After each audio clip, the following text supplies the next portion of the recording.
All right. Hey, everyone. Welcome back for another deep dive. And today, well, let's just say we're going deep into the world of crypto. It's been a wild ride recently, and not in a good way for a lot of folks. Bitcoin, Ethereum, Solana, you name it, it's probably taken a hit.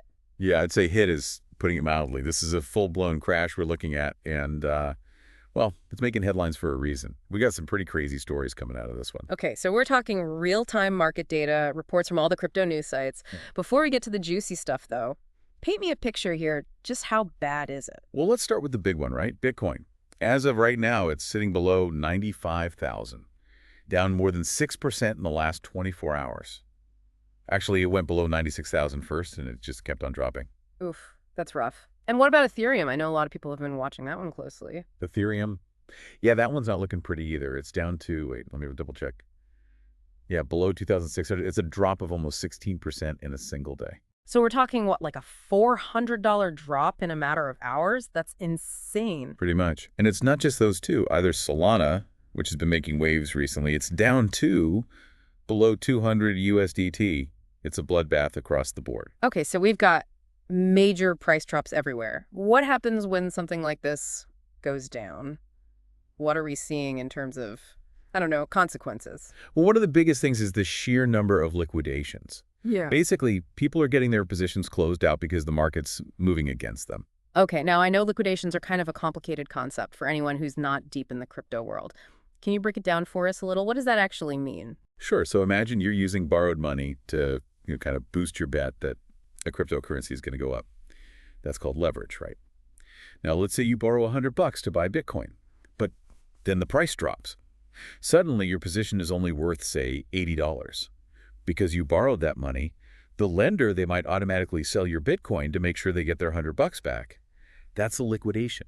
It's how they manage risk in a market as crazy as this. So with these huge drops, we're seeing a whole chain reaction of people getting forced to sell. Exactly. We're talking over 1.3, the $1 billion in liquidations across the whole market in the last day.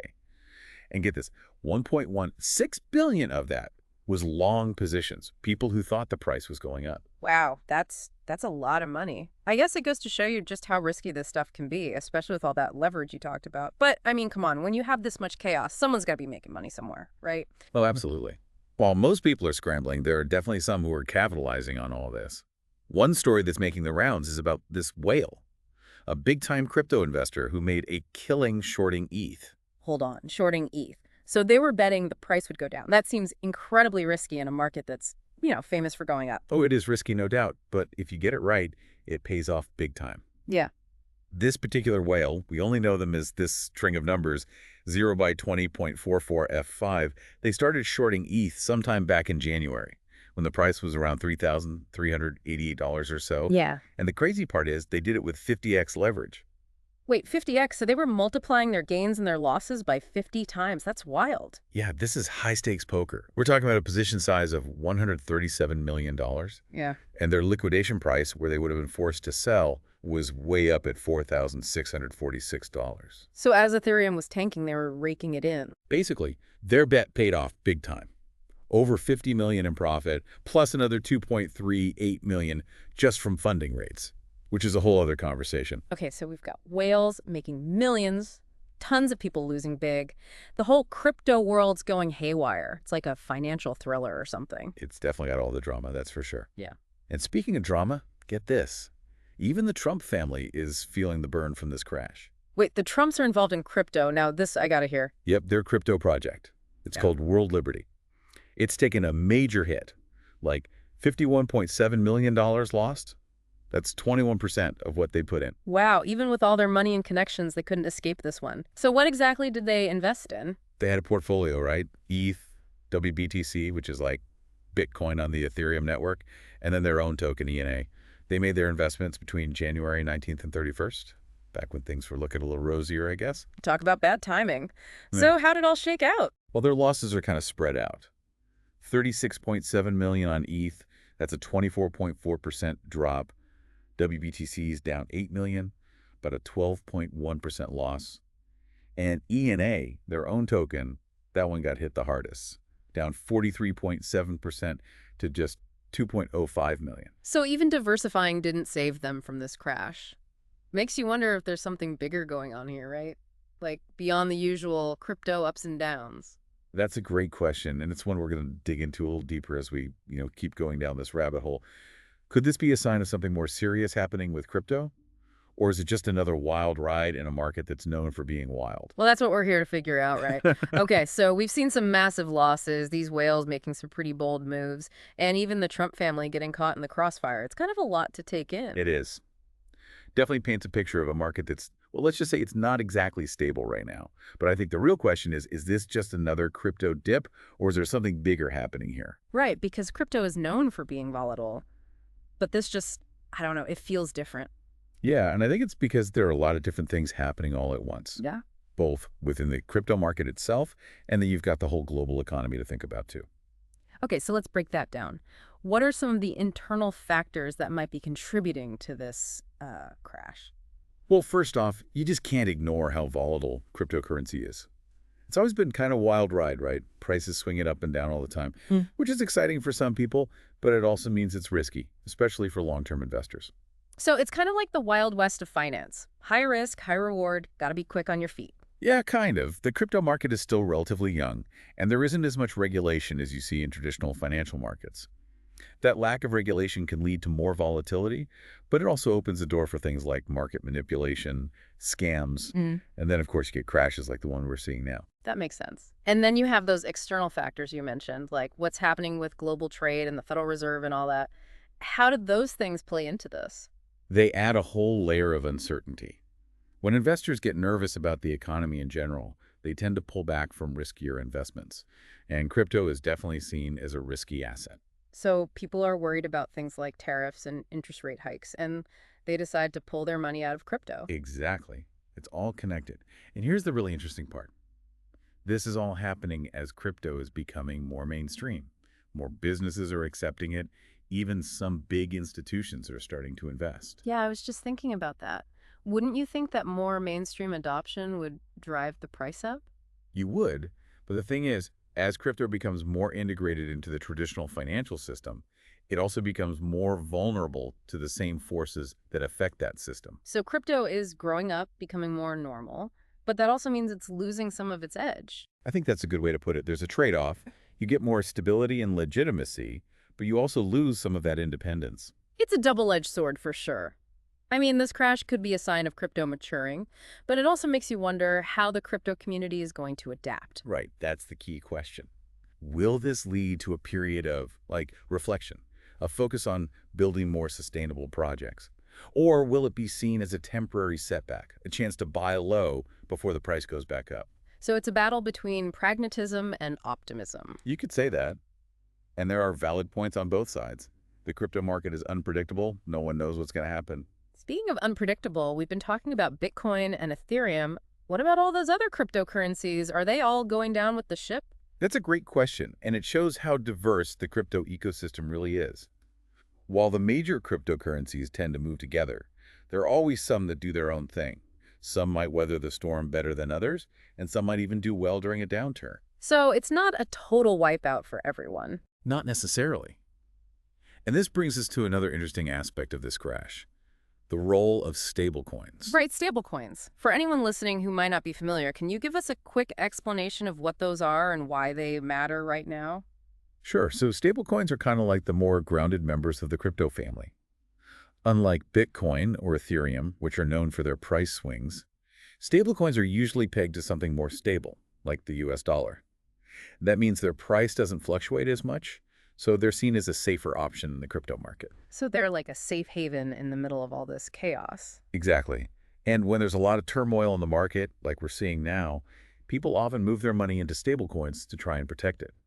But here's why they're especially important right now. Stablecoins play a huge role in how the whole crypto market works. A lot of exchanges use them as a base currency for trading, and they're also used for lending and borrowing within the crypto world. So if something happened to stablecoins, it could have a ripple effect on the whole market. That's the worry.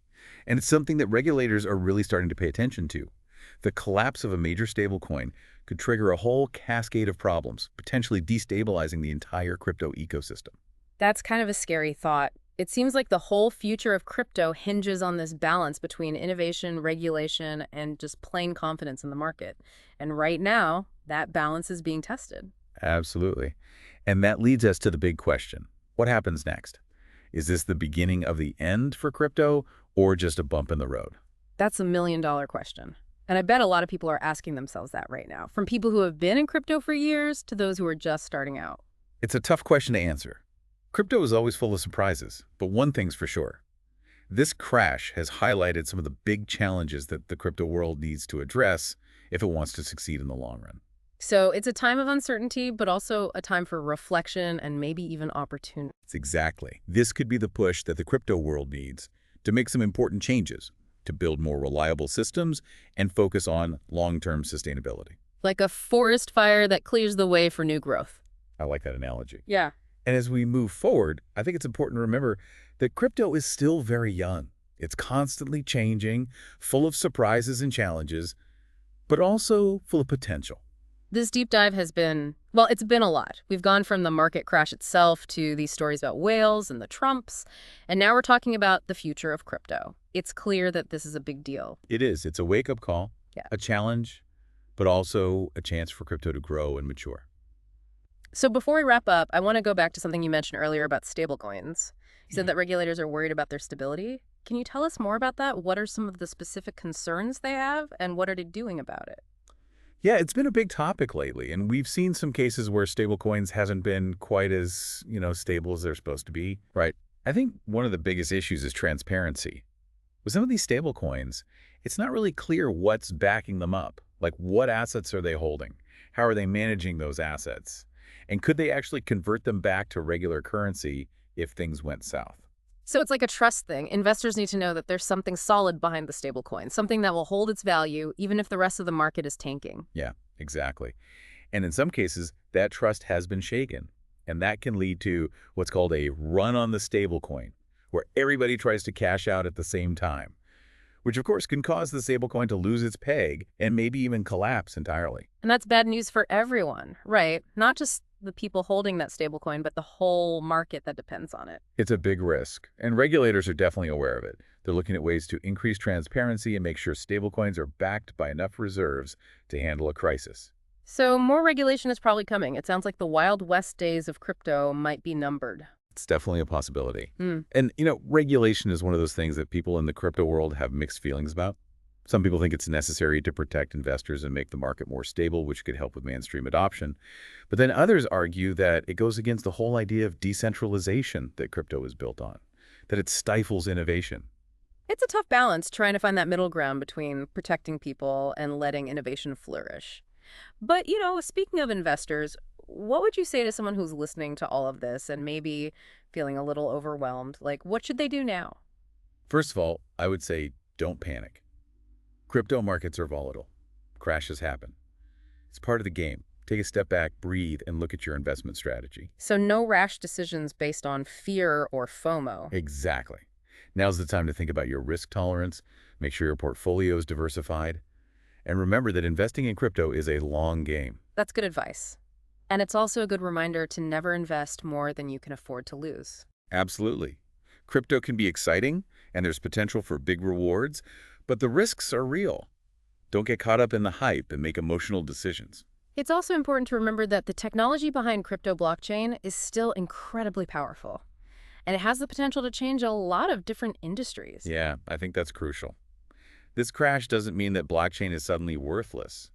It might even speed up development as people try to build more robust and user-friendly systems. So maybe this crash is actually a good thing in the long run, a chance for the crypto world to kind of reset and come back stronger. It could be. And as we move forward, I think it's important to remember that we're still in the early days of crypto. Things are constantly changing. There will be challenges and surprises, but there's also a huge amount of potential. Well, this deep dive has definitely been a wild ride. We've covered so much, from the mechanics of the market to these crazy stories about whales and the Trumps and now the whole future of crypto. It's been a lot to process. It has. But I think we've all learned a lot. To everyone listening, we hope this deep dive has given you a better understanding of what's going on in the crypto world. The risks, the rewards, and everything in between. Knowledge is power. especially when it comes to something as complex as crypto. Keep learning, keep exploring, and we'll see you back here for our next deep dive.